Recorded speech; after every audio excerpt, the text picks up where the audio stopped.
ఉంటారు. కుంతి మహారాణి విశేషమైనటువంటి భక్తురాలు. ఆమె యొక్క చరిత్ర, ఆమె యొక్క జీవితం యొక్క గొప్పతనం గురించి మనం ఈరోజు తెలుసుకునే ప్రయత్నం చేద్దాం. కుంతిదేవి సూరసేనుని యొక్క పుత్రిక. సూరసేనునికి 10 మంది మగ శిశువులు, 5 మంది ఆడ శిశువులు. ఇందులో వసుదేవుడు ఒకరు మగ శిశువులలో, ఆడ శిశువులలో కుంతిదేవి ఒకటి. అయితే కుంతిదేవికి పృథి అని పేరు.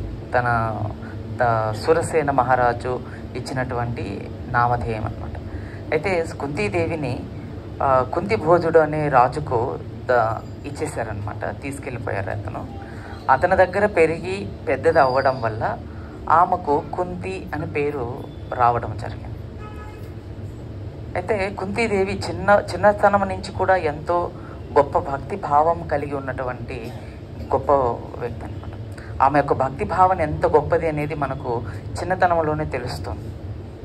కారణం ఏమిటి అంటే, కుంతిబోధుడు దగ్గరికి ఒకసారి దుర్వాసముని వచ్చినప్పుడు ఆయన ఒక సేవకు నియమించడానికి ఎంతోమందిని చూస్తాడనమాట. కానీ ఎవరిని నియమించాలో ఎవరు ముందుకు రావడం లేదు, అంటే భయపడుతున్నారు. దుర్వాసమునికి సేవ చేయాలి అంటే భయంగా ఉంది. ఆ కారణంగా తన కుమార్తె అయినటువంటి కుంతిని నియమిస్తాడనమాట. ఎవరు? కుంతిబోధుడు అనే రాజు. అప్పుడు కుంతి మహారాణి యొక్క వయసు 7 లేక 8 సంవత్సరాల చిన్న బాలిక అనమాట. ఆమె చిన్న వయసు ఉన్నటువంటి ఆమె. అయితే దుర్వాసమునికి ఆమె ప్రతిరోజు కూడా ఆమె సేవ చేస్తుంది. ఆ విధంగా ఆమె 1 సంవత్సరం పాటేమో సేవ చేస్తుంది. అంత గొప్పగా సేవ చేస్తుంది. కుంతి మహారాణి చేస్తున్నటువంటి ఆ సేవకు దుర్వాసముని ప్రసన్నుడైపోయాడు. దుర్వాసమునిని ప్రసన్నని చేసుకోవడం అంటే అది సామాన్య విషయం కాదు. దుర్వాసముని సాక్షాత్ రుద్రుడే, వేరే ఎవరో కాదు. అట్లే దిగిపోతాడు అనమాట. అట్లా ఆ విధంగా ఉంటాడనమాట దుర్వాసముని. సో ఆయన రుద్రుని యొక్క అవతారమే అనమాట దుర్వాసముని కూడా. కాబట్టి ఆయన కోపము కానీ, ఆయన ఏమిటంటే, మనకు చరిత్ర విన్నప్పుడు మనకు అనిపించేది ఏమిటంటే, ఆయన ఒక కోపిష్టిగాను మనం వింటూ ఉంటాం, లేకపోతే దుర్వాసమునికి చాలా కోపం ఉంది అని మనం వింటూ ఉంటాం. కానీ అది ఏమిటంటే, ఆయన యొక్క రూపం ఏమిటంటే రుద్రుని యొక్క రూపం. రెండో విషయం ఏమిటంటే, ఆయన భక్తులను పరీక్షించే స్వభావం కలిగినటువంటి వ్యక్తి అన్నమాట. ఆ కారణంగా ఆయన చెడ్డవాడు ఏం కాదు. ఆయన గొప్ప భగవంతునికి భక్తుడే కాకుండా ఆయన గొప్ప జ్ఞానం కలిగినటువంటి గొప్ప తపస్సి, గొప్ప ఋషి కూడా ఆయన. సో ఈ కారణంగా భగవద్భక్తులలో వాళ్ళు భగవంతుని పట్ల ఎంత భక్తి కలిగి ఉన్నారు అనేది పరీక్షించగలిగినటువంటి సామర్థ్యత కలిగినటువంటి వ్యక్తి దుర్వాస మహాముని. అందుకని మనం చూస్తే భాగవతంలో కూడా అంబరీషుని యొక్క విషయంలో కూడా దుర్వాసముని వస్తారు. అంటే మనం భాగవతంలో ఏం చెప్తుంది? సుదర్శన వచ్చి తరిమేస్తా, ఆయన్ను వెంబడిస్తుంది అని అనేసి. ఇవన్నీ కూడా వాస్తవమే. కానీ భగవద్భక్తుల యొక్క గొప్పతనాన్ని దుర్వాసముని తెలియజేస్తున్నారు. అంటే మామూలు విషయం కాదు అది. భగవంతుని యొక్క భక్తుల గురించి తెలియచేయడము, వారి యొక్క సహనాన్ని పరీక్షించడము, వారి యొక్క భక్తిని పరీక్షించడం అనేది సామాన్య వ్యక్తులు ఎవరూ చేయలేరన్నమాట. సో అందుకని దుర్వాసముని ఆ కార్యాన్ని చేయగలిగేటటువంటి గొప్ప మహర్షి అన్నమాట ఆయన. అందుకని మనం ఎప్పుడు కూడా ఆయన లీల విన్నప్పుడు మనం తప్పుగా ఎవరం కూడా అనుకోకూడదు. మనం ఆయన నుంచి నేర్చుకోవాలి. ఆయన అలా చేయబట్టే కదా మరి భగవంతుడు చెప్పాడు, అహం భక్త పరాధీన అని చెప్పాడు. లేకపోతే ఎవరికి చెప్పేవాడు చెప్పండి? నారాయణుడు ఎవరికి చెప్పేవాడు చెప్పండి? ఎవరికి చెప్పడు కదా. మనకు కూడా తెలిసేది కాదు కదా ఆయన భక్తుల యొక్క ఆధీనంలో ఉంటాడు అన్న విషయం. మనకి ఎలా తెలుస్తుంది చెప్పండి? దుర్వాసముని అలా చేయడం వల్ల భగవంతుడు స్వయంగా చెప్తున్నాడు అనమాట, అహం భక్త పరాధీన, నేను నా భక్తుల యొక్క ఆధీనంలో ఉంటాను అని అనేసి. ఈ విషయం భగవంతుడు తన భక్తుల పట్ల ఎంతటి శరణాగతి కలిగి ఉంటాడు అనేది మనకు తెలిసిందనమాట దుర్వాసముని ద్వారా. అందుకని ఇలాంటి గొప్ప గొప్ప కార్యాలను నిర్వర్తించే వ్యక్తే దుర్వాసముని. అయితే ఆయనకు ఆమె ఎంతో కాలం సేవ చేసి ప్రసన్నుని చేసుకునేది. ఆమె పట్ల దుర్వాసమునికి ఎంతో ఆనందం కలిగింది సేవ చేస్తే.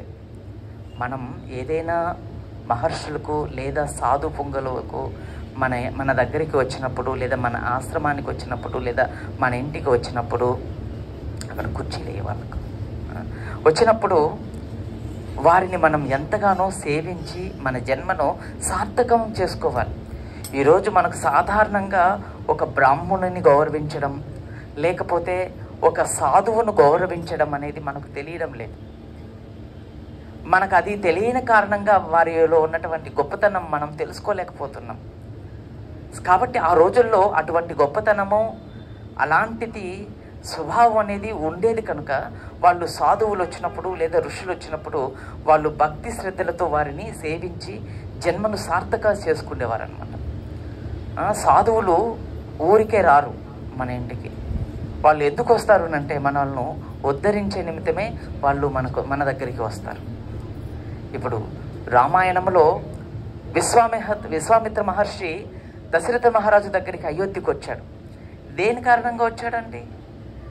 సాధువులు ఎప్పుడైనా మన దగ్గరికి వస్తే వాళ్ళు ఏదో మనల్ని అర్థించో, లేకపోతే వాళ్ళు ఏదన్నా ధనాన్ని అర్థించి వస్తారేమో, లేకపోతే ఏదైనా ఆశించి వస్తారేమో అనుకుంటూ ఉంటాం మనం దాదాపుగా. ఎందుకంటే ఇప్పుడు మనం కన్స్ట్రక్షన్ చేస్తున్నాం కదా, పొరపాటున కనిపించాడా ప్రభు అయిపోయి ఎక్కడ డొనేషన్ అడుగుతారేమో, మనం అడగను కూడా అడగము, ముందే జాగ్రత్త. ఐ కాల్ ఈజ్ లేట్ అని మెసేజ్ పెట్టేస్తాము, నేను చాలా బిజీగా ఉన్నాను, తర్వాత కాల్ చేస్తాను అనేసి. సరే, సాధువులు వచ్చేది దేనికేనంటే మన జీవితాన్ని సార్థకతనివ్వడం కోసం, మన జీవితానికి భక్తిని ఇవ్వడం కోసం, వాళ్ళు మన పట్ల ప్రేమను చూపించడం కోసం వాళ్ళు మన దగ్గరికి వస్తారు. సాధువులు వచ్చారు అంటే అది మనకు కలిగినటువంటి భాగ్యం. అది దశరథ మహారాజు విశ్వామిత్ర మహర్షి వచ్చినప్పుడు ఆయన ఆసనం దిగి ఆ ఆసనంలో విశ్వామిత్ర మహర్షిని కూర్చొనిపెట్టి ఆయన పాదాలు కడిగి పై చల్లుకొని 2 చేతులు జోడించి, చక్రవర్తి ఆయన అలా జోడించి, స్వామి మహాత్మా మీరు రావడం మా అదృష్టం, మీరు రావడం, ఈ సింహాసనంలో కూర్చోవడం, మా అయోధ్యను కూడా పావనం చేశారు, మా ప్రజలకు అందరినీ కూడా పావనం చేశారు, మేము ఏం చేయాలో సెలవిస్తే మేము అవి చేసుకుంటాము అని చెప్పేసి అడిగాడు. కానీ అడిగిన తర్వాత చేయలేదనుకోండి. కొంతమంది అలాంటి డైలాగులు వేస్తారు కానీ అడిగిన తర్వాత ఏమీ ఇవ్వరు. సో ఈ రకంగా సాధువులు వచ్చేది దేనికోసం అంటే లోక కళ్యాణార్థంగా వస్తారు, మనకు మంచి చేయడం కోసం వస్తారు. ఇప్పుడు దశరథ మహారాజు దగ్గరికి ఎందుకు వచ్చారంటే లోక కళ్యాణం కోసం వచ్చారు. ఇప్పుడు ఒకవేళ విశ్వామిత్రుడు దశరథ మహారాజు దగ్గరికి రాకుండా ఉంటే మనం రామకథ వినేవాళ్ళమా అంటే? రామకథ వినేవాళ్ళమా? అస్సలు మనకు రామకథ వచ్చేదే కాదు, బహుశా మనకు తెలిసిండేదే కాదు. కానీ విశ్వామిత్రులు వారు రామచంద్రుడిని తీసుకొని వెళ్ళి ఆయన చేత ఎంతో గొప్ప కార్యాలను చేపించాడు ఆయన. విశ్వామిత్రుడు తలుసుకుంటే హోం అనగానే ఆ రాక్షసులందరూ కూడా అలా పడిపోతారనమాట, చనిపోతారు వాళ్ళందరూ కూడా. మరి ఆయన చేయలేక రాముని తీసుకొని వెళ్ళాడా? కాదు. ఆయన భగవంతునికి సేవ చేయాలనుకున్నాడు, భగవంతుని కీర్తింప చేయాలనుకుంటున్నాడు. సో అందుకోసం ఆయన వచ్చి రామచంద్రుని తీసుకొని వెళ్తున్నాడు. ఇంకోటి ఏమిటంటే ఆ అసురులందరినీ కూడా ఆ భగవంతుని యొక్క దర్శనాన్ని కల్పించి వారికి ఒక ఉద్ధరణ కల్పించాలనుకున్నాడు ఆయన. భక్తులు వచ్చే కార్యానికి ఎన్నో అర్థాలు ఉంటాయండి, ఒక అర్థం కాదు, చాలా అర్థాలు ఉంటాయి. వాళ్ళు ఎదికైనా వస్తున్నారంటే అది మన సౌభాగ్యమే, అది మనకు శుభాన్ని కోరి వస్తున్నారనమాట. సో ఈ రకంగా మహర్షులు ఊరికే రారు. ఆ విధంగా దుర్వాసముని కూడా అక్కడ వచ్చినప్పుడు వాళ్ళు ఎంతగానో సేవ చేశారు. ఆయన ఎంతో ప్రసన్నుడైపోయాడు. చిన్న బాలిక అండి కుంతి మహారాణి, ప్రసన్నుడైపోయాడు దుర్వాసముని. ఆమెకు ఏం చేశాడంటే ఆయనకు త్రివిజ్ఞానం తెలుసు, రాబోయే రోజులు ఎలా ఉంటాయి, ఈమె ఎవరు, కుంతి మహారాణి ఎవరు, సాక్షాత్ భగవంతుని యొక్క శక్తి ఆవశ్య అవతారం అన్న, భగవంతుని యొక్క శక్తి కుంతి మహారాణి. మామూలు వాళ్ళు ఎవరు కష్టాలు వాళ్ళేరు. మనకు వచ్చిందనుకో కష్టం, వెళ్ళిపోతాం నెత్తిన కొట్టేసుకొని, లేదా ఫ్యాన్ కుర్రేసుకుంటాం.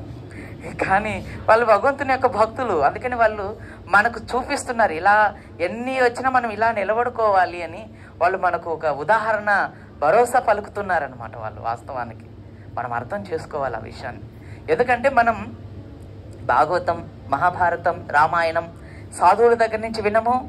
మనం ఏదో సినిమాలు చూసి సీరియల్ చూసేసి నమ్ముకుంటూ ఉంటాం. కానీ మనం కృష్ణుని గురించి వినాలంటే సాధువుల దగ్గర నుంచి విన్నప్పుడు మనకు ఆ గొప్పతనం ఏమిటో తెలిసి వస్తుంది అనమాట. కానీ కుంతి మహారాణిలో ఉన్నటువంటి ఆ గొప్పతనాన్ని తెలుసుకున్నటువంటి దుర్వాసముని ఏం చేశారు అంటే ఒక మంత్రాన్ని ఉపదేశం చేశారు ఆయన. ఏమిటి ఆ మంత్రం అంటే, ఆమె ఏ దేవతను ఉద్దేశించి ఈ మంత్రాన్ని పలికితే ఆ మంత్ర ప్రభావం ద్వారా ఆమెకు సంతానం కలుగుతుందన్నమాట. మనకు అనిపించవచ్చు దుర్వాసముని అంత గొప్ప జ్ఞానం అంటున్నారు, చిన్న బాలిక ఎవరన్నా అలాంటి మంత్రాలు ఇచ్చేస్తారా? కానీ ఆమె చిన్న బాలికే కానీ గొప్ప భక్తురాలు. తర్వాత ఏం జరుగుతుందో తెలుసు. అందువల్ల లోక కళ్యాణార్థం కోసం, ధర్మాన్ని పునఃస్థాపించడం కోసం సాధు మహాత్ములు చేసేది గొప్ప కార్యాలన్నమాట. మంత్రాన్ని ఉపదేశం చేశారు. దుర్వాసముని వెళ్ళిపోయాడు. కొంతకాలం గడిచిన తర్వాత ఆమె ఏం చేసిందంటే, చిన్న వయసులోనే ఒకరోజు సాయంకాలం సమయం అయిపోయింది. సంధ్యా సమయం, సూర్యుడు అస్తమిస్తూ ఉన్నాడు. ఆ అరుణ కిరణాలు అలా బంగారు వర్ణంలో అవి వస్తూ ఉన్నాయి. చూడడానికి చాలా అందంగా కనిపిస్తున్నాడు చిన్న బాలిక కుంతి మహారాణి. అప్పుడు ఆమె కనిపించిందనమాట. ఆ చల్లగాలి అవి చూస్తూ సూర్యుని చూసినప్పుడు, దుర్వాసముని నాకు ఒక మంత్రాన్ని ఇచ్చాడు కదా, నిజంగానే మంత్రాలన్నిటివి పని చేస్తాయా? అలా ఉంటుందా ఎక్కడైనా అని ఒక ప్రయత్నం చేసిందనమాట ఆమె. ఏమిటి ఆ ప్రయత్నం అంటే, ఆ మంత్రం ఎలా శక్తిగా పనిచేస్తుందో చూద్దామనుకొని సూర్యదేవుని ఉద్దేశించి ఒక మంత్రాన్ని పలికింది. ఆ మంత్రాన్ని, దుర్వాసముని ఇచ్చినటువంటి మంత్రాన్ని ఆమె పలికింది. ఎప్పుడైతే ఆమె మంత్రోచ్చరణ చేయగానే సూర్యనారాయణుడు ఆమె ముందు నిలబడి ఒక సంతానాన్ని ఇచ్చాడు. ఆమెకు ఒక శిశువుని ఇచ్చాడు. శిశువునిస్తే ఆమె ఏం చేసుకుంటుందండి? చిన్న బాలిక, చిన్న ఆమె ఏం చేస్తుంది? భయపడిపోయింది. సూర్యుని చూడగానే భయపడిపోయి ఏం చేయాలో తెలియక ఆమె ఏం చేసిందంటే, ఆ పిల్లవాడిని ఒక పెట్టెలో పెట్టేసింది. పెట్టెలో పెట్టేసి నదిలో వదిలేసేయలేదామా. ఆ పెట్టెలో పెట్టేసి ఆ చుట్టూ కొన్ని నగలు అన్నీ కూడా పెట్టి, రక్షాబంధనాలు కట్టి, ఆ పిల్లవానికి ఏం కాకుండా ఉండాలని, నీళ్ళల్లో మునిగిపోకుండా ఉండడానికి, ఏవి క్రూర జంతువులు తన పైన దాడి చేయకుండా ఉండడానికి అన్ని రక్షణ ఏర్పాటు చేసి ఆ పిల్లవాడిని ఆ అందులో పెట్టేసి ఆ నదిలో వదిలేసేసింది. ఆమె చరిత్రానికి మనం కుంతి మహారాణి గురించి చెప్పుకుంటున్నాం కాబట్టి కరుణ గురించి చెప్పుకోదలుచుకోలేదు. కాబట్టి ఈ రకంగా కుంతి మహారాణి ఏం చేసింది? ఆ శిశువును అలా వదిలేసింది. తర్వాత ఆమె పెరిగి పెద్దది అయిన తర్వాత భీష్మదేవునికి ఈ విషయం తెలుసు. ఏమనంటే, కుంతి బోధిని యొక్క కుమార్తె చాలా శక్తివంతురాలు. సాక్షాత్తు దుర్వాసమునే ఆమెకు మంత్రశక్తిని ఇచ్చాడు. మంత్రశక్తి వల్ల సంతానం కలుగుతుందన్న విషయం భీష్మదేవునికి ముందే తెలుసు. ఆ విషయం తెలిసి, అలాంటి అమ్మాయి మా ఇంటికి కోడలు అయినట్లయితే మా యొక్క కురు వంశం అనేది ఉద్ధరించబడుతుంది అని చెప్పేసి, హరే కృష్ణ హరే కృష్ణ కృష్ణ కృష్ణ హరే హరే, హరే రామ రామ రామ హరే హరే, హరే కృష్ణ.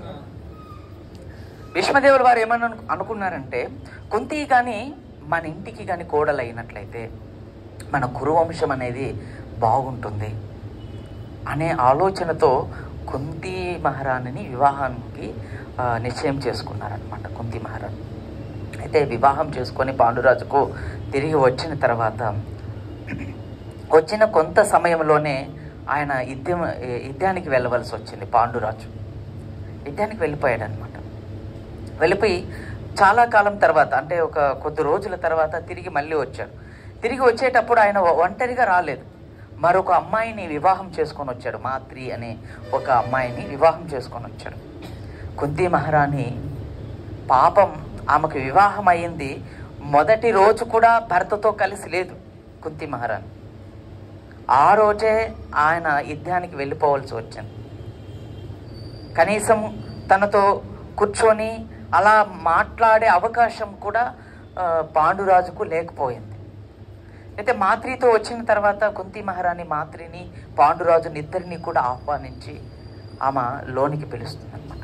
సో ఈ విధంగా అయిన తర్వాత ఏమవుతుందంటే వాళ్ళు ఒక రోజున కొంతకాలం గడిచిన తర్వాత అడవికి వేటకెళ్ళారు. అడవికి వెళుతూ తన భార్యలతో కలిసి వెళ్ళాడనమాట ఆయన అడవికి. ఆ అడవికి వెళ్ళినప్పుడు తన భార్యలతో కొద్ది రోజులు అక్కడ ఆ ప్రకృతిలో విహరిస్తూ కొద్ది సమయం అక్కడ గడపమని వెళ్ళినప్పుడు అక్కడ ఏం జరుగుతుంది అంటే ఒక పెద్ద విపత్తు ఏర్పడుతుంది పాండురాజుకు. ఏమిటి ఆ విపత్తు అంటే ఆయన అంతకు ముందు ఒకసారి ఏం జరిగింది అంటే ఆయన ఒకసారి యాటకు వెళ్ళినప్పుడు ఒక రెండు జింకలు మైథునాన్ని పొందుతున్న సమయంలో ఆయన తెలుసుకోకుండా బాణాన్ని సంధించాడు. తర్వాత ఆయన తెలిసిన తర్వాత వాళ్ళు ఒక జంతువు కాదు ఒక ఋషులని తెలిసిన తర్వాత చాలా పశ్చాత్తాపం చెందుతారు. వారి చేత శాపం కూడా కలుగుతుంది ఆయనకు. ఈ విషయాన్ని మర్చిపోయాడు. ఎప్పుడైతే భార్యలతో వెళ్ళాడో ఒకరోజు ఏమైంది అంటే మైత్రికి ఆకర్షితుడైపోయి అక్కడికక్కడే ఆ యొక్క ముని యొక్క శాప కారణంగా పాండురాజు మరణించాడు. అకస్మాత్తుగా మరణించాడు. అప్పటికి పాండవులు జన్మించారు. ఏ కారణంగా జన్మించారు అంటే సో ఇక్కడ హస్తినాపురంలో ధృతరాష్ట్రుడికి కూడా గాంధారితో వివాహం అయింది. ధృతరాష్ట్రునికి కూడా గాంధారికి సంతానం కలగలేదు. ఎందుకంటే అప్పటికి కుంతికి ఒక సంతానం కలిగింది. ఎవరు అంటే యుధిష్ఠిర మహారాజు. ఆయన కలిగి ఉన్నాడు. ఈ విషయం వార్త ధృతరాష్ట్రునికి తెలిసిన తర్వాత అతనిలో చాలా ఆందోళన కలిగింది. ఎందువల్ల అంటే ఎప్పుడైతే పాండురాజు అడవికి వెళ్ళిపోయాడో తనకు సంతానం కలిగినట్లయితే ఆ సంతానమే తన ఆ రాజ్యానికి వారసులు అవ్వాలి, వారసులను చెయ్యాలనే ఆత్కృత అప్పటి నుంచే ఉందన్నమాట ధృతరాష్ట్రంలో కూడా. సో కానీ తనలో అంత ఆత్కృత ఉన్నప్పటికీ కూడా తనకు సంతానం రాలేదు. గర్భం అయితే దాల్చింది కానీ సంతానం కలగలేదు. సంతానం మామూలుగా ఎన్ని రోజులకు వస్తుంది? 9 నెలలకు వస్తుంది, అంతే కదా. ఎవరికైనా 9 నెలలకు వస్తుంది. 12 సంవత్సరాలు గడిచిపోయింది. గాంధారి ఇంకా పసివించలేదు. అప్పుడు ధృతరాష్ట్రునికి ఎంతో కోపం వచ్చింది ఈ వార్త వినగానే. కుంతికి ఒక సంతానం కలిగాడు అని తెలిసిన తర్వాత పాండుకు ఆయనలో ఎంతో బాధ కలుగుతుంది అనమాట. సో గాంధారిని వెళ్ళి ఎలా అంటే అలాగా మాట్లాడేస్తాడు. సో గాంధారికి కూడా చాలా బాధ కలుగుతుంది. ఈర్ష్యతో తన పొట్టను ఇలా కొట్టేసుకుంటుంది అనమాట. కడుపును ఇలా పగలు కొట్టేసుకుంటుంది. ఆ లోపల ఉన్నటువంటి పిండం కింద పడిపోతుంది అనమాట. ఆమె కొట్టుకుంటున్నటువంటి ఆ యొక్క స్థితిని చూసి పడిపోయింది. అయితే ఆ యొక్క మంత్రి ఉంటారు కదా, మంత్రిసేనులు అంటారు కదా, వాళ్ళు వచ్చి ధృతరాష్ట్రునితో చెప్తారనమాట. ఏమనంటే భీష్మదేవునితోనూ ధృతరాష్ట్రుడితోనూ చెప్తారనమాట. అంటే గాంధారి పసివించింది కానీ ఒక రక్తపు ముద్ద వచ్చింది అనేసి. ఆ సమయానికి వ్యాసుల వారు కూడా అక్కడికి వచ్చేసారు. వ్యాసుల వారికి ప్రతి ఒక్క విషయము తెలుసు. ఆయన ఎప్పుడెప్పుడు వస్తాడు అంటే ఎప్పుడైతే ఆయనకు సహాయం అవసరం ఉంటుందో ఆ సమయంలో అక్కడికి వచ్చి ఆయన మార్గదర్శనం చేస్తుంటారు. అసలు వ్యాసుల వారు అక్కడికి ఎప్పుడైతే వచ్చేసారో ఆ పరిస్థితి అంతా కూడా వాళ్ళకంతా అయోమయంగా ఉంది, దుఃఖపరంగా ఉంది అనమాట. అప్పుడు వ్యాసుల వారు ఒక సలహా ఇచ్చారు. ఏంటి అంటే ఆయన వాళ్ళనందరినీ కూడా చిన్న చిన్న ముక్కలు చేసి 100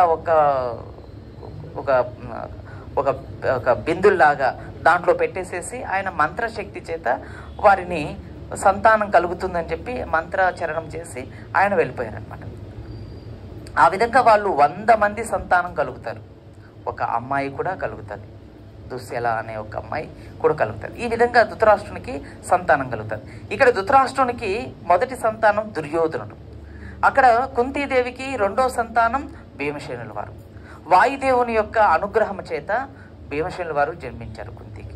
ఆ మంత్రాచరణం చెప్పడం వల్ల వాయుదేవుని యొక్క అనుగ్రహంతో ఒక సంతానం కలిగింది. యమధర్మరాజును ఉద్దేశించి ప్రార్థించడం వల్ల మనకు యుధిష్ఠిర మహారాజు అంటే ధర్మరాజు సంతానంగా కలిగాడు. తర్వాత ఇంద్రుణ్ణి అర్చించి ఆ మంత్రాచరణం చేయడం వల్ల అర్జునుడు జన్మించాడు. తర్వాత మాత్రి ద్వారా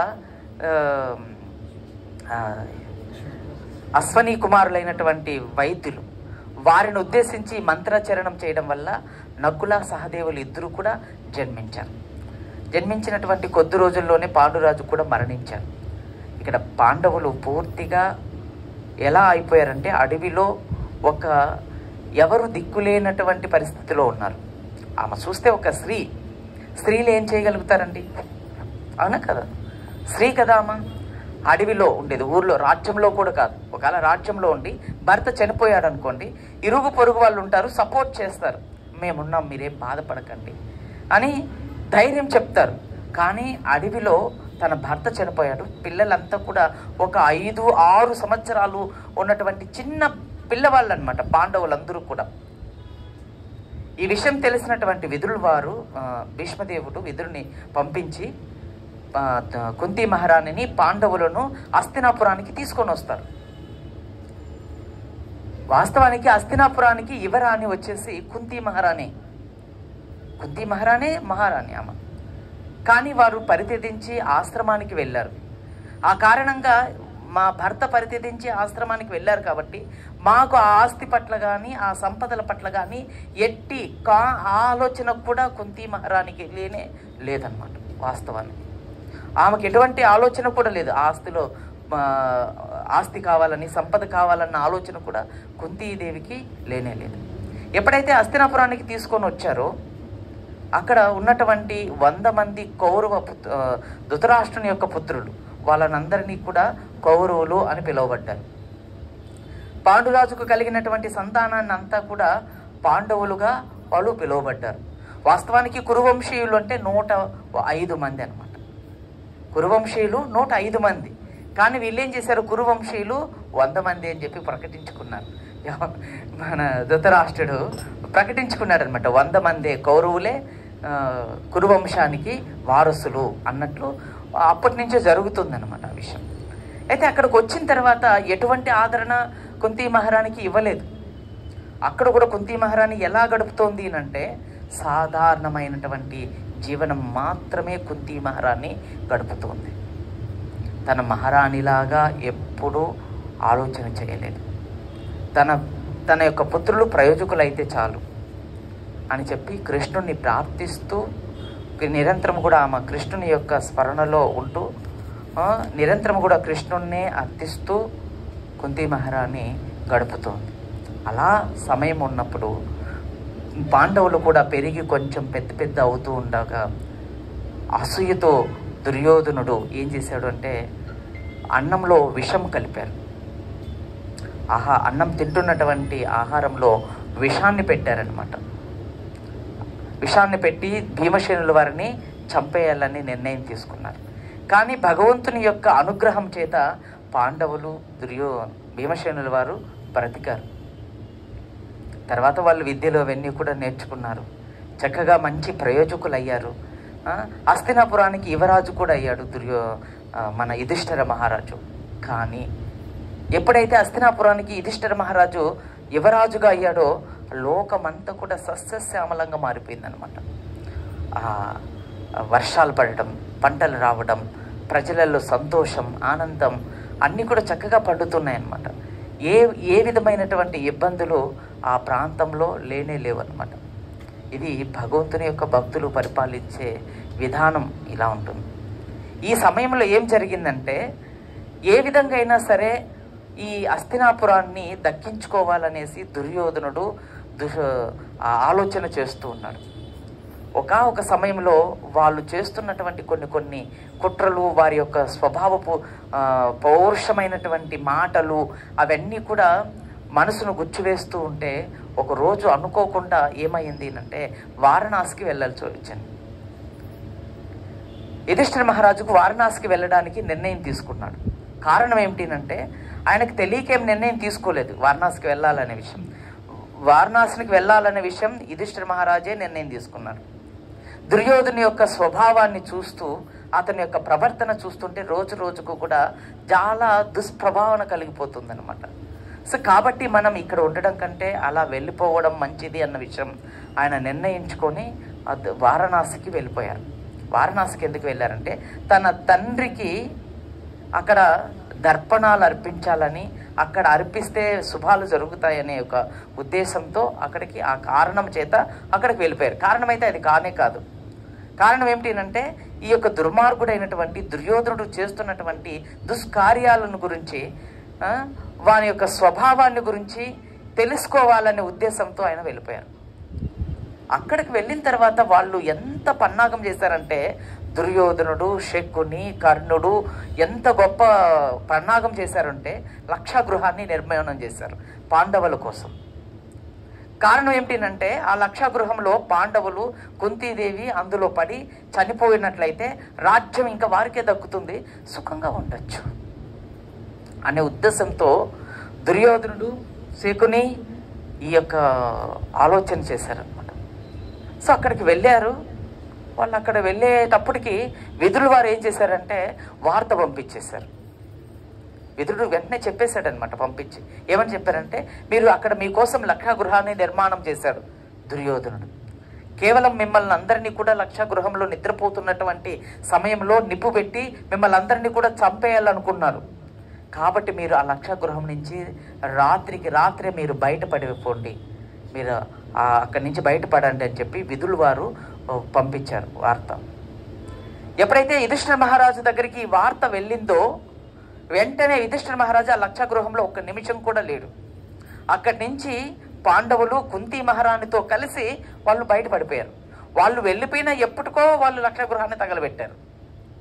వాళ్ళు అప్పుడు అక్కడ లేరు, పాండవులు ఎవరు కూడా అక్కడ లేరు. వాళ్ళు వెళ్ళిపోయారనమాట, అక్కడి నుంచి వెళ్ళిపోయేసి అడవులు గుండగా వాళ్ళు ఒక ప్రదేశాన్ని చేరుకున్నారు. సో అక్కడికి వెళితే ఇది అంటే ఇది అలా అయిపోతే ఈ లక్షాగృహం అనే దహనం అయిపోయిన తర్వాత ఏమనుకున్నారంటే హస్తినాపురం అంతా కూడా ఒక వార్త వచ్చింది, పాండవులు చనిపోయారు, పాండవులు ఇక లేరు, కుంతితో సహా చనిపోయారు అనే వార్త అనేది మొత్తం వ్యాపింపచేసేసారు. యుధిష్ఠిర మహారాజుకు ఈ విషయం తెలుసు. అందుకని వాళ్ళు తిరిగి హస్తినాపురానికి రాలేదు. వాళ్ళు అక్కడి నుంచి అక్కడే వాళ్ళు అడవిలో వాళ్ళు వెళ్ళి అక్కడ ఒక గ్రామానికి చేరుకుంటారనమాట. అక్కడి నుంచి వెళ్ళిపోయిన తర్వాత ఆ గ్రామానికి ఒక అగ్రహారం అంటారు దాన్ని. ఆ గ్రామానికి చేరుకున్న తర్వాత ఆ గ్రామంలో బకాసురుడు అనే ఒక అసురుడిని మొట్టమొదటిసారిగా భీమసేనుల వారు అతన్ని సంహరిస్తారు. ఆ అసురుణ్ణి సంహరిస్తాడు, బకాసురుడు అనే ఒక అసురుణ్ణి సంహరిస్తాడు. సో ఆ అసురుణ్ణి ఎందుకు సంహరించాడు అంటే ఆ గ్రామంలో ఒక నియమం అనేది ఉంది. ఏమిటి ఆ నియమం అంటే, ఆ బకాసురుడు ఒకప్పుడు ఆ గ్రామంలో పడి ఎవరు నోటికి దొరికితే వారిని తినేసేవారు. ఏవంటే అవి అరాచకాలన్నీ సృష్టించేవాడు. కానీ ఆ గ్రామం అంతా కూడా ఒక నిర్ణయం తీసుకొని ఆ బకాసురునికి ఒక లేఖ రాశారు.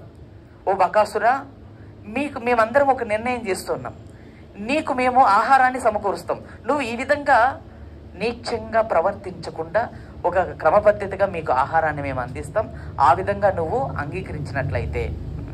ఏమిటి ఆ నిర్ణయం అంటే, ఒక బండెడు అన్నం, ఒక మనిషి 2 ఎద్దులు బలి ఇవ్వడం అనమాట. రోజు, నెలకు 2 నెలలకు కాదు, ప్రతిరోజు. ఆ బకాసుడు ఆ బండి కట్టుకొని పోతాడు కదా మనిషి, అతను ఆ బండిని అన్నం తినేస్తాడు, ఆ పంచమండ ప్రమాణాలన్నీ తినేస్తాడు, ఆ 2 ఎద్దులను తినేస్తాడు, ఆ తోలుకొని వెళ్ళిన మనిషిని కూడా తినేస్తాడు అనమాట అతను. అదే అనమాట. ఒకరోజు ఆ బ్రాహ్మణు ఎవరైతే పాండవులు కుంతి మహారాణి వెళ్ళారో ఆ ఇంటి పక్కన వాళ్ళు ఉన్నారు, ఆ బ్రాహ్మణులు ఏడుస్తూ ఉన్నారనమాట, కన్నీళ్లు పెట్టుకొని ఏడుస్తున్నారు. కుంతి మహారాణి చూస్తుంది, ఎందుకంటే వీళ్ళు క్షత్రియులు కదా. క్షత్రియులు ఎప్పుడు కూడా ఏం చేస్తారంటే ప్రజలను రక్షించడమే వారి యొక్క ధర్మం, అంతేగాని ప్రజలను పీడించడం కాదు రాజుల యొక్క ధర్మం. ప్రజలను రక్షించడం క్షత్రియుల యొక్క ధర్మం. కుంతి మహారాణి వెళ్ళి ఆ బ్రాహ్మణులను అడుగుతుందనమాట, ఎందుకు మీరు ఇంతగా ఏడుస్తున్నారు, అసలు ఏమిటి విషయము అనేసి. అప్పుడు ఆ బ్రాహ్మణులు జరిగిన విషయం అంతా కూడా కుంతి మహారాణితో చెప్తారనమాట. అయితే అప్పుడు కుంతి మహారాణి ఏమంటారంటే, మీరేం బాధపడద్దండి, నాకు 5 మంది కొడుకులు ఉన్నారు, ఒకరిని పంపించేస్తాను, మీరేం భయపడద్దండి అనేసి. అదేనండి క్షత్రియులకు ఉన్నటువంటి ఉదార స్వభావం అంటారు దాన్ని. క్షత్రియులు అంటే ఉదార స్వభావం కలిగినటువంటి వాళ్ళు. వాళ్ళు ఎప్పుడు ఉదారంగా స్వభావంగా ఉంటారనమాట, ఎంతో దయ కలిగి ఉంటారనమాట. అందుకని వారిని క్షత్రియులు అని పిలువబడ్డారు. సో వాళ్ళకి ధైర్యం చెప్పింది, మీరేం భయపడని అవసరం లేదు, నాకు 5 మంది కొడుకులు ఉన్నారు, అందులో నాకు ఒక కొడుకును నేను పంపించేస్తాను అనేసి. అందుకని భీమసేనుడిని పంపించింది అనమాట. కుంతి మహారాణికి తెలుసు భీమసేనుడు ఎవరు, సామాన్యుడు కాదు. నేను అందుకని అప్పుడు పుట్టినప్పుడు ఏం చెప్పలేదు, ఇప్పుడు చెప్పుదామని. ఆయన వాయుదేవుని యొక్క వరప్రసాదం. ఆయన భూమిపైన ఒకసారి చిన్నతనంలో ఇలా పడిపోతే ఆ ఒక కొండపై నుంచి కింద పడిపోతాడు అనమాట. పొరపాటున పడిపోతే ఆ కొండ చీలిపోతుంది అనమాట, పర్వతం చీలిపోతుంది అనమాట. అంత బలం కలిగినటువంటి వాడు అనమాట మన భీమసేనుల వారు. మన భీమసేనుల వారు అంతటి బలము కలిగినటువంటి వ్యక్తి అనమాట. సో అందుకని కుంతి మాతకు బాగా తెలుసు భీమసేనుడిని ఆ యొక్క అసురుడు ఏమీ చేయలేడు అని తెలుసు అనమాట. అందువల్ల కుంతి మహారాణి ఏం చేసిందంటే భీమసేనుల వారిని ఇచ్చి ఆ బండికి పంపించింది అనమాట. మన భీమసేనుల వారు ఏం చేశారంటే ఈ బకాసురునికి తీసుకెళ్తున్నటువంటి ఆహారాన్ని దారిలోనే ఈయనే భక్షించేశాడు. మొత్తం అంతా ఏం లేదు, మొత్తం ఖాళీ బండి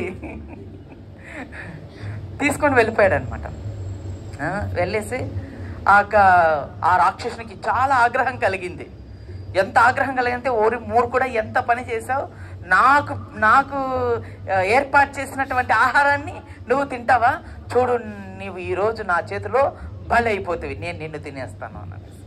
సో భీమసేనుల వారు ఫుల్గా తినేసి రా చూద్దాం అనేసి వాళ్ళిద్దరి మధ్య భీకరమైనటువంటి యుద్ధం కొనసాగుతుంది చాలాసేపు.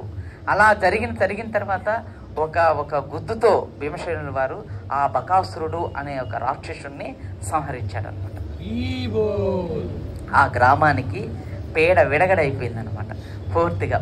అంటే క్షత్రియుల యొక్క రక్షణ ఎలా ఉంటుంది అంటే, నిజమైనటువంటి క్షత్రియులు అంటే ప్రజలను సంరక్షించన చేయడం, సాధువులకు రక్షణ కల్పించడం, స్త్రీలను రక్షించడం, శిశువులను రక్షించడం, ఈ రకంగా దేశానికి రక్షకులుగా ఉంటారు. వారిని క్షత్రియులు అని అంటారు. అంతేగాని ప్రజల దగ్గర నుంచి పీడించుకొని తినే వాళ్ళను క్షత్రియులుగా ఎన్నడూ పిలువబడరు. అందుకని మనం క్షత్రియులు అంటే ప్రజలను రక్షించే వారినే క్షత్రియులు అని అంటారు. సో అక్కడి నుంచి కుంతి మహారాణి అక్కడి నుంచి బయలుదేరి వాళ్ళు ఒక అరణ్య మార్గమున ఒక ప్రదేశానికి వస్తాడు. ఒక ప్రదేశానికి వస్తే అక్కడ ఒక సాయంకాలం సమయం అయిపోతుంది.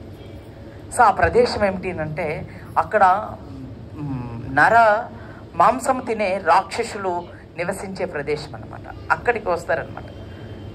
హిడంబాసురుడు, హిడంబి అని మీరు వినే ఉంటారు మహాభారతంలో, నేను చెప్పనక్కర్లేదు.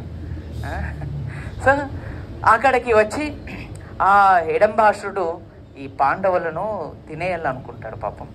కానీ ఆ హిడంబి ఏమవుతుందంటే భీమసేనుని చూసి ప్రేమిస్తుందన్నమాట. ఆమె ప్రేమలో పడిపోతుందన్నమాట. భీమసేనుల వారు కూడా చాలా అందంగా, బుడ్డగా, చాలా అందంగా ఉంటారనమాట. ఆ అమ్మాయి కూడా అలానే ఉంటుందన్నమాట. కొంచెం నల్లగా, ఇలా పండ్లు వేసుకొని బుడ్డగా, దుబ్బగా బాగా ఉంటుందన్నమాట. అప్పుడు ఈ హిడంబి చూసేసరికి, ఓ ఈడు మన వల్లనే ఉన్నాడు, ఈడు జోడి బాగానే ఉంటుంది అని కొంచెం ఇలా చూసుకున్నాక, ఏదేమైనప్పటికి కూడా మనం వీళ్ళని కాపాడుకొని ఈ యొక్క వ్యక్తిని నేను వివాహం చేసుకోవాలి అనుకునిందనమాట ఆ అమ్మాయి. ఆ రకంగా భీమసేనుల వారిని వివాహం చేసుకునేది. మొదటి వివాహం పాండవులతో హిడంబికి జరిగినటువంటి వివాహం అనమాట. కానీ అక్కడ ఎక్కువ రోజులు ఉండలేదు. ఆ వివాహం అయిన తర్వాత వాళ్ళు అక్కడి నుంచి బయలుదేరి వచ్చేస్తున్నారు అనమాట. అడవి గుండగా వాళ్ళు ప్రయాణం చేస్తూ వస్తున్నారు. ఇంకా వాళ్ళకి ఇంకా ఎటువంటి లక్ష్యమో అవేమి ఇంకా ఏమి లేవు. వాళ్ళు ప్రయాణిస్తున్నారు అంతవరకే. అక్కడి నుంచి వచ్చేసారు. అప్పటికి భీమసేనుల వారికి వివాహం అయ్యింది. వివాహమైన వెంటనే ఒక పుత్రుడు కూడా కలిగాడు. అంటే అట్లేంటేనండి, సంసారం ఉంటే కదా అంటే, సో వాళ్ళకి అలానే కలుగుతుంది అనమాట. సో మనం అలా అర్థం చేసుకోవాలి. మళ్ళీ ఇదేంటి అదేంటి అని మళ్ళీ నన్ను ప్రశ్నించి పీడించద్దండి. సో వాళ్ళు దైవాంత సంభూతులు, వాళ్ళ యొక్క ఉన్నతమైనటువంటి కార్యం కోసం వచ్చారు కాబట్టి, సో మనలాగా వాళ్ళకు జరగవు అనమాట. మనకంటే అతీతంగా ఉంటాయి అన్నమాట వాళ్ళ అన్నీ కూడా. అందుకని వాళ్ళకు వెంటనే ఒక పుత్రుడు కూడా వచ్చాడు. ఆ పుత్రుడికి కూడా ఒక పేరు, నామధేయం పెట్టారు. ఏం పేరు? ఘటోత్కచుడు అని. మహాభారతంలో ఆయనది ఒక ఘట్టమే ఉందనమాట. ఆ పేరుకు తగ్గట్లుగానే ఘట్టం ఉంటుంది. కురుక్షేత్రంలో కూడా తను వస్తాడు. కొన్ని లక్షల కోట్ల మందిని చంపేస్తాడు అతను. దాదాపుగా అతను వచ్చిన తర్వాతనే కౌరవుల పక్కన ఉన్న సైన్యం అంతా తగ్గిపోయింది అనమాట. మొత్తం చనిపోయి ఒక అక్షయుని సైన్యమే ఒకటో మిగిలిందనమాట. నాకు కరెక్ట్గా గుర్తులేదు. కౌరవుల పట్ట అంతమందిని ఒకటే చంపేశాడు అనమాట. సో ఈ రకంగా అలాంటి పుత్రుడుని కంటాడనమాట. అక్కడి నుంచి పాండవులు బయలుదేరి కుంతి మహారాణితో కలిపి అడవిలో వస్తూ ఉండగా వ్యాసుల వారుని కలుసుకుంటారనమాట.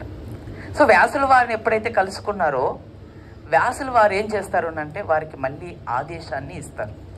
ఏమిటి ఆ ఆదేశము అంటే, మీరు ధర్మాన్ని స్థాపించడం కోసం మీ యొక్క ముఖ్య జననం జరిగింది. మీరేం సామాన్య వ్యక్తులు కాదు. మీరు ఇలా రాజ్యాన్ని పరిత్యజించి రాజ్యం వద్దనుకొని సన్యాసంలాగా పుచ్చుకొని ఈ అడవుల్లో ఇలాగా అక్కడ బ్రతకడం కోసం కాదు రాజుల యొక్క ధర్మం. రాజుల యొక్క ధర్మం ఏమిటంటే అధర్మాన్ని ఖండించి ధర్మాన్ని పునఃస్థాపింప చేయడం. ఇది నిజమైనటువంటి రాజుకున్నటువంటి ధర్మం అన్నమాట. కాబట్టి మీ యొక్క రాజు ధర్మాన్ని మీరు పాటించండి. కాబట్టి మీరు తిరిగి మీ స్థానాన్ని పొందాలి అంటే మీరు ఇక్కడ దగ్గరగా ఉన్నటువంటి ద్రుపద రాజు పరిపాలిస్తున్నటువంటి రాజ్యానికి వెళ్ళండి, అక్కడ మీకు శుభం జరుగుతుంది అని తనకు ఆశీర్వదించి జరగబోయే వృత్తాంతాన్ని అంతా కూడా వారికి తెలియజేసి పంపించారనమాట ఆయన. తర్వాత వాళ్ళు ద్రౌపదిని పొందుతారు. ఆ తర్వాత కుంతి మహారాణి, ద్రౌపది మాత అందరూ కలిసి హస్తినాపురానికి చేరుకుంటారు. మనం ఆ వృత్తాంతం అంతా చెప్పలేదు, మనకు అంత సమయం, ఎందుకంటే మనం చాలా సహనం కలిగినటువంటి వాళ్ళం. సమయాన్ని వేచించి ఇక్కడికి మీరు వస్తున్నారు కాబట్టి మిమ్మల్ని ఇబ్బంది పెట్టే ఉద్దేశం నాకు అస్సలు లేదు. అందువల్ల నేను దాన్ని షార్ట్కట్ చేస్తున్నాను అనమాట. సో కుంతి మహారాణి, సో పాండవులు చక్కగా హస్తినాపురాన్ని వచ్చారు.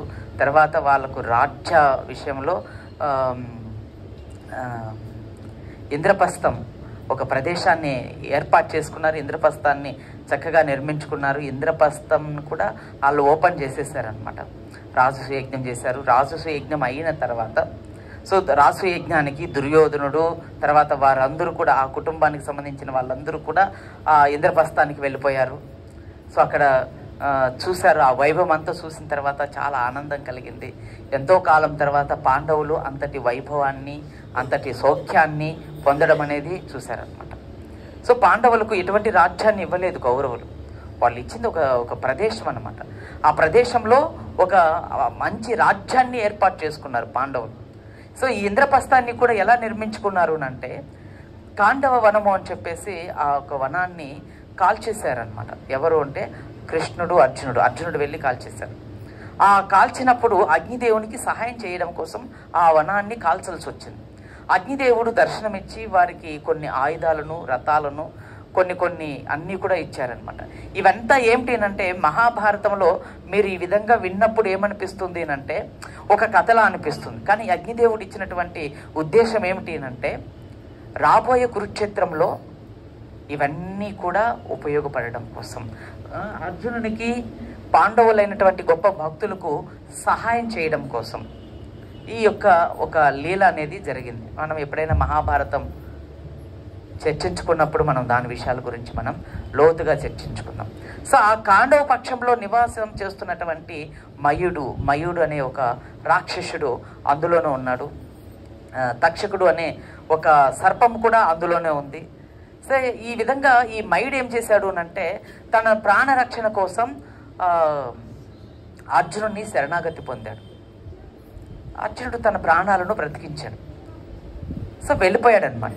వెళ్ళిపోయిన తర్వాత మళ్ళీ అతని మనసులో ఏం కలిగిందంటే అరే నా ప్రాణాలను నాకు ఇచ్చాడు కదా అర్జునుడు, నాకు అంటే కృతజ్ఞత చెప్పాలి కదా మరి అని మళ్ళీ తిరిగి వచ్చి అర్జునుడిని అడుగుతున్నాడు అనమాట. మీరు నా పట్ల ఎంతో దయతో, నేను ఒక అసురుడిని అయినప్పటికీ కూడా నా పట్ల మీరు ఎంతో దయ చూపించారు. దయ చూపించినప్పటికీ నేను మీకు కృతజ్ఞతగా ఏదైనా మీరు కోరుకుంటే నేను అది చేస్తాను, మీరు ఏదైనా కోరుకోండి అని చెప్తే అర్జునుడు అనమాట సహాయం చేసేది ఏంటి అంటే ప్రతిఫలం ఆశించి కాదు సహాయం చేయాల్సింది. ప్రతిఫలం ఆశించి మనం చేయకూడదు. దానివల్ల ఎటువంటి శుభం జరగదు, అశుభమే జరిగేది. అందుకని అర్జునుడు ఏమన్నంటే నాకు నీ నుంచి ఏమి ఆశించే ఉద్దేశం నాకు లేదు, నువ్వు హాయిగా బ్రతుక్కోవచ్చు అన్నాడు. ఈ మయుడు రావణాసునికి మామగారు, మండోదరి తండ్రి గారు. రామాయణంలో వస్తాడు ఈయన. మళ్ళీ మహాభారతంలో కూడా వస్తాడు. అయితే ఇంతటి గొప్ప వ్యక్తి ఆ విధంగా అర్జునుడు ప్రతిఫలం ఆశించకుండా, ఎందుకంటే అర్జునుడు ఉదార స్వభావం కలిగినటువంటి గొప్ప కృష్ణ భక్తుడు. చాలా మందికి ఈ రోజుల్లో సహాయం చేసి ప్రతిఫలాన్ని ఆశిస్తుంటాం, ఇలా ఇస్తాం, ఇలా తీసుకుంటుంటాం. అందుకనే మనం దాని నుంచి మళ్ళీ దాని యొక్క పరివాసాన్ని కూడా మళ్ళీ బాధను అనుభవిస్తూ ఉంటాం. దానం కూడా అంతే అండి, దానం కూడా అంతే. మనం దానం చేసిన తర్వాత ప్రతిఫలంగా పేరునో లేకపోతే ఏదో ఒకటి కాంక్షిస్తుంటాం, దాని ప్రతిఫలంగా వచ్చే ఎఫెక్ట్ అనేది కూడా అట్లే ఉంటుంది. అందుకని ఇవన్నీ ఏంటివి అంటే మనకు ఉన్నతమైనటువంటి స్థితిని కల్పించడం కోసం దానం చేస్తాం, సహాయం చేస్తాం. అందుకని మనం సహాయం చేస్తే దాన్ని మనం ఇతరులకు చెప్పుకోవాల్సిన అవసరమే లేదు, దానివల్ల ఎటు ప్రయోజనము లేదు. అలా నువ్వు చెప్పుకున్నావు అనుకోండి, దాని నుంచి వచ్చే ప్రయోజనం నీకు ఏ విధంగానూ ఉపయోగపడకుండా ఉంటుంది. మనం ఇవన్నీ ఏం చేస్తామంటే ఇలా అన్నీ చేస్తాం, మనం అందరికీ చెప్పుకుంటాం, తర్వాత మళ్ళీ మనకి చెడు అయిన తర్వాత చూడు నేను మంచి చేసినాను, నాకు ఇంత చెడ్డ జరిగింది, అందుకే దాన ధర్మాలు చేయకూడదు, దరిద్రులం అయిపోతాము అనేసి మనమే ఆ నిర్ణయాలు తీసుకుంటున్నాం. దానం చేస్తే దరిద్రులు అవ్వరండి. భాగవతంలో ప్రభుపాద వారు రాస్తారనమాట బలి చక్రవర్తి యొక్క కథలు. ఎందుకంటే మనకి ఈ అవగాహన లేదు, మనకు శాస్త్ర అవగాహన లేదు. దానం చేయడం వల్ల ఎన్ని ప్రయోజనాలు ఉంటాయి, దానం చేసే ప్రయోజనం, ఆ పుణ్యఫలం, ఆ శక్తి ఎవరికి లభిస్తుందంటే దానం చేసిన వారికి లభిస్తుంది, దానం తీసుకున్న వారికి కాదండి. మనమేమంటాం, నేను కాబట్టి మీకు దానం చేశానండి, ఇంకెవరన్నా అయితే దానం చేయరు. మీరు తెలుసుకోండి నేను ఎంత గొప్పవాడినో అనుకుంటున్నాం. అందుకే ఆ ఎఫెక్ట్ ఇంకొకసారి తిరిగి కొట్టేసినప్పుడు మళ్ళీ ఈ ప్రచారం మళ్ళీ మనమే చేస్తాం అన్నమాట, దానం చేయకూడదు, దరిద్రం అయిపోతాము అని. సో మనకు అవగాహన లేదు. మొట్టమొదట మనం అవగాహన తెలుసుకోవాలి. సాధువుల దగ్గర నుంచి మనం వినాలి శాస్త్రం అనేది. మనం ఎవరెవరో చెప్పిన వినేసి సెంటిమెంటల్గా తీసుకొని ఇంక ఏ రకంగా మనకు భగవత్ తత్వం అనేది అర్థమవుతుందండి, ఏ రకంగా భగవంతుని చేరుకుంటామండి? మనం చేసేది ప్రతిఫలముతో అయినప్పుడు మనకు ఎటువంటి ప్రయోజనము ఉండదు. కర్ణుడు కూడా దానం చేశాడు, దానకర్ణుడు అని పేరు కాంచాడు, కానీ దాని నుంచి అతను ఏం పొందలేదు. దానం చేశాడు కానీ ప్రతిఫలం కోరుకున్నప్పుడు మొత్తం పోగొట్టుకున్నాడు. ఇంద్రుడు వచ్చి తన యొక్క కవచకుండలు అడిగినప్పుడు ప్రతిఫలంగా తను కూడా ఒక ఆయుధాన్ని అడిగాడు అర్జునుని చంపడం కోసం. దాని ప్రయోజనంగా తన ధర్మాన్ని తన యొక్క దానం చేసినటువంటి ప్రయోజనాన్ని మొత్తం కోల్పోయాడు. అందుకని దానం, సహాయం ఇవి మనం ఎవరికైనా చేసినప్పుడు మనం నేను ఇది చేశాను, ఓ నేను అలా చేశాను ఓ అని మనం రాపించుకొని వేయించుకోకూడదు. అది చాలా చాలా మనకు ఎవరికి అవగాహన లేని కారణం అవన్నీ. ఆ కారణం అందుకనే దాన ధర్మాలు ఇప్పుడు ఏమిటంటే మనం దాన ధర్మం చేస్తే మనం దేవుడు అనాలి. దేవుడు అంటేనే వాళ్ళు మళ్ళీ తిరిగి దానం చేస్తారు, లేకపోతే దానం లేదు, దయము లేదు, ఏమీ లేదు మన జీవితం. సో అందుకని వాళ్ళు దానం చేయడానికి ఇష్టపడడం లేదంటే దానం అనేది నిత్యం చేసేదండి, ఎప్పుడో ఒకసారి చేసేది కాదు, నిత్యం దానం చేసేది. మనం నిత్యం భోజనం చేస్తామా? 3 పూట్ల భోజనం చేస్తాం, మళ్ళీ బ్రేక్ఫాస్ట్ అంటాం, ఇంకో ఫాస్ట్ అంటాం, ఏమేమో అంటాం. కానీ దానం మాత్రం సంవత్సరానికో 10 సంవత్సరాలకో ఒకసారి చేస్తాం. ఆ సంవత్సరం 10 సంవత్సరాలు చేసిన దానం జీవితాంతకాలం చెప్పుకుంటూ ఉంటాం ఒకసారి చేసి. దానం అంటే అలా కాదండి, ప్రతిరోజు చేసేదండి దానం. మీరు ఎంత దానం చేస్తారో అంత ప్రయోజకులుగా అవుతుంటారు, అంతటి శక్తిని కలుగుతూ ఉంటారు, అంతటి లాభాన్ని మీరు పొందుతూ ఉంటారు. మీరు మహాభారతమో లేదా భాగవతమో భక్తుల దగ్గర నుంచి వినండి, మీకు అర్థమవుతుంది. దానము, సహాయము అనేది చాలా చాలా గొప్పదండి. ఏదో చెప్పుకుంటున్నాం ఇది.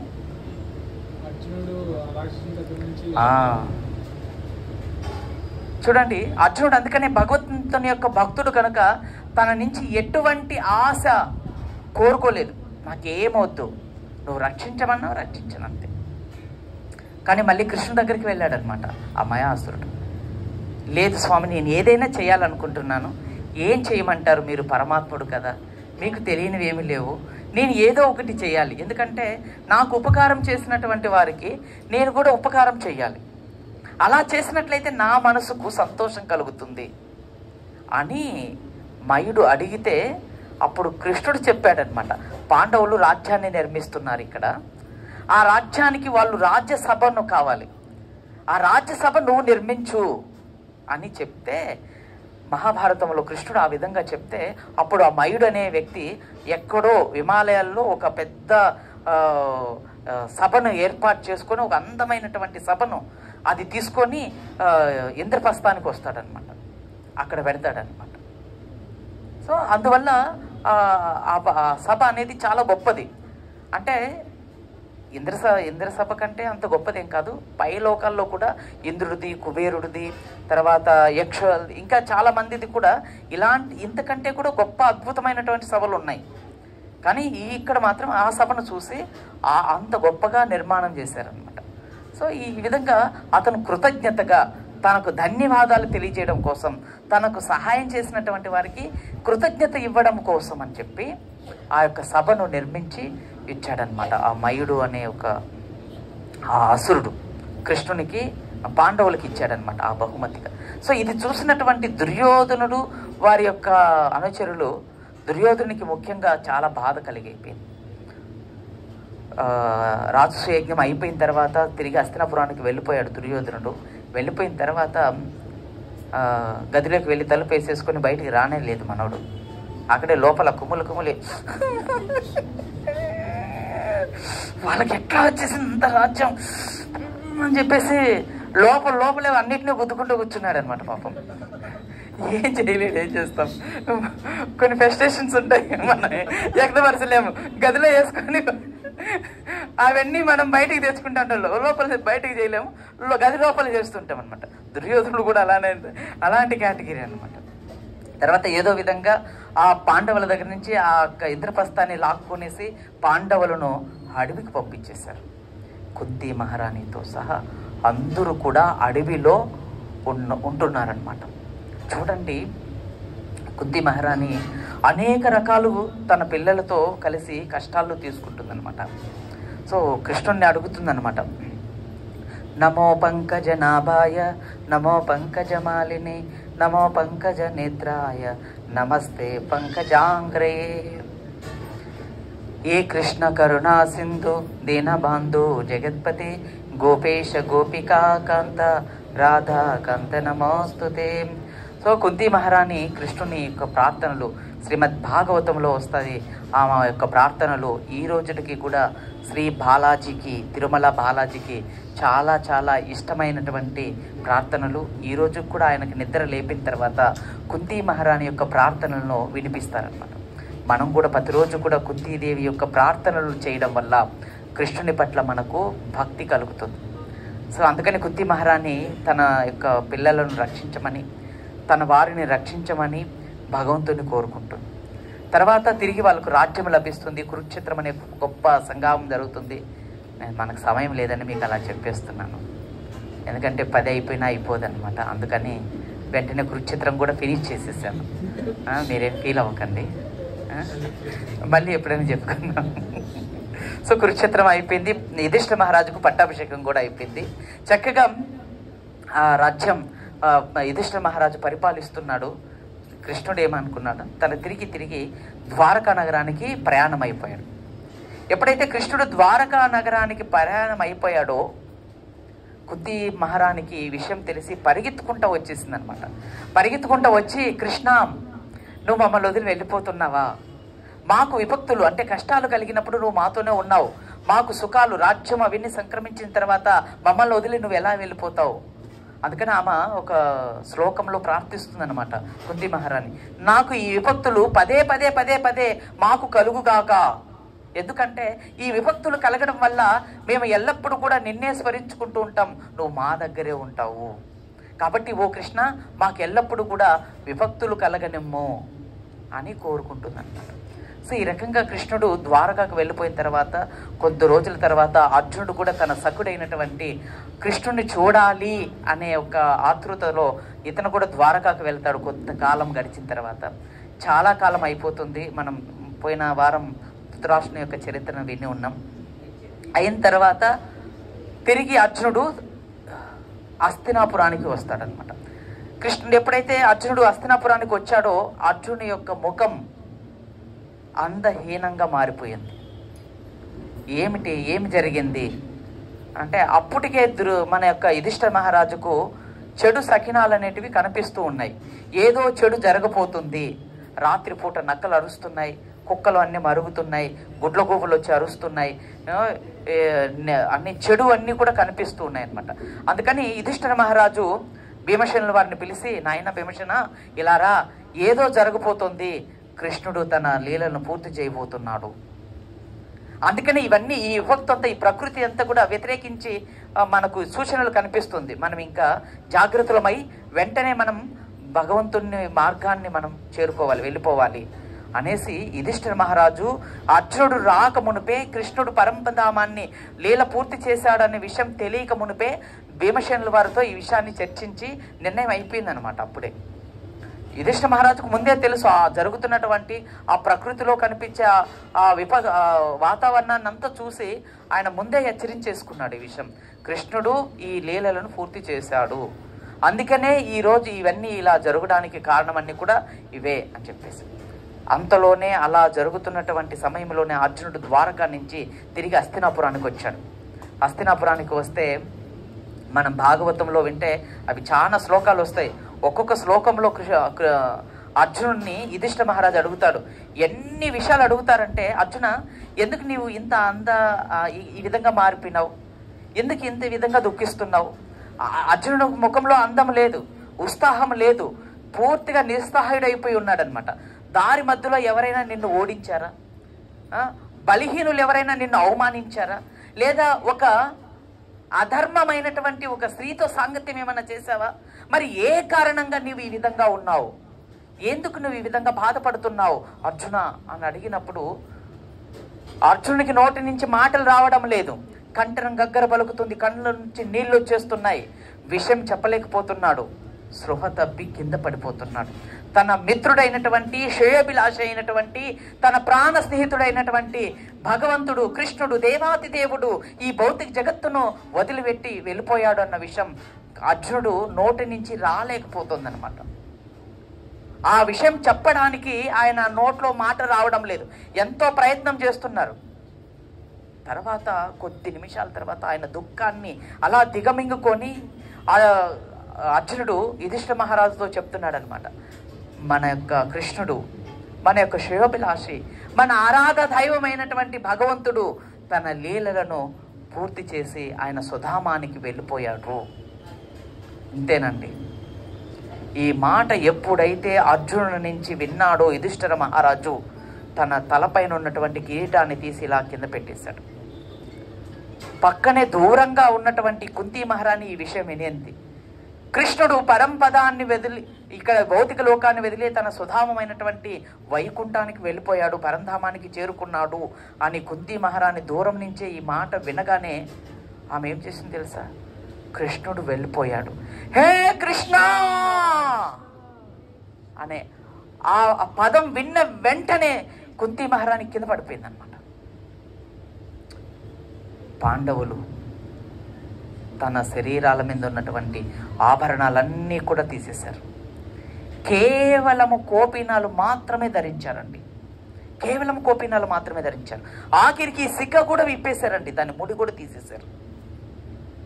కుండలాలు, నక్లీసులు మొత్తం ఏం లేవు, కాళ్ళకు కూడా చెప్పులు లేవు. ఒక కర్ర చేతిలో పట్టుకొని పాండవులు 5 మంది ద్రౌపదితో కలిసి 6 మంది కూడా వాళ్ళు స్వర్గానికి ప్రవేశం వెళ్ళిపోయారు. భగవంతుడు లేడు అని తెలిసిన తర్వాత వారు ఆ రాజ్యాన్ని, ఆ రాజ్య స్వీకరణ చేయలేదు. భగవంతుడు ఈ రాజ్యాన్ని, ఈ మనకిచ్చారు. భగవంతుడు లేని తర్వాత మనం ఇవన్నీ ఏం చేసుకుంటాం, మనకెందుకు అని చెప్పి వెంటనే పరీక్షిత్ మహారాజుకు పట్టాభిషేకం చేసి యుధిష్ఠిర మహారాజు, పాండవులందరూ కూడా వారు మార్గం గుండగా స్వర్గలోకానికి వెళ్ళిపోయారు అన్నమాట. ఇదేంటి భగవంతుని యొక్క భక్తులు. కుంతీ మహారాణి ఈ రకంగా తన దేహాన్ని పరిత్యజించింది. భగవంతుని స్మరిస్తూ తన జీవిత కాలం అంతా కూడా ఎన్నో రకాలైనటువంటి కష్టాలు ఆమె తీసుకునేది. నేను ఇంకా చాలా కష్టాలు మీకు చెప్పలేదు, ఏడుస్తారనేసి. మీరు ఏడిస్తే నేను కూడా ఏడుస్తాను.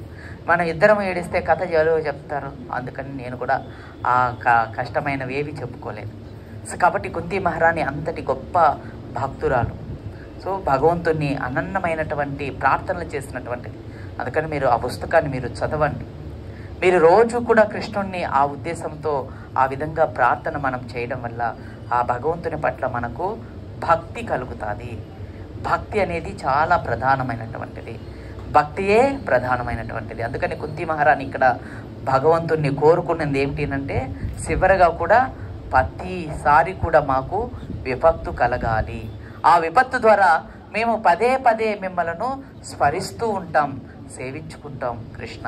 కాబట్టి నీ నామస్మరణ చేసుకోవాలంటే మాకు ఎల్లప్పుడూ కూడా కష్టాలు ఉండాలి. ఆమె ఎప్పుడు సుఖాలు కోరుకోలేదు. జీవితం అప్పుడు పుట్టినప్పటి నుంచి కూడా ఆమె కష్టాలను తీసుకుంటూనే ఉంది. పాపం తల్లిదండ్రుల దగ్గర నుంచి ఇక్కడికి వచ్చేసింది, అక్కడ పెరిగింది. ఆ తర్వాత కర్ణుడు పుట్టాడు. ఆ బాధ ఆమె మనసులో ఎంతోగానో ఉంది. తర్వాత వివాహం అయింది. వివాహం అయిన తర్వాత ఆమె ఏమైనా సుఖపడిందండి? జీవితంలో ఏమి సుఖపడలేదు. తర్వాత కొంతకాలానికి భర్త కూడా చనిపోయాం.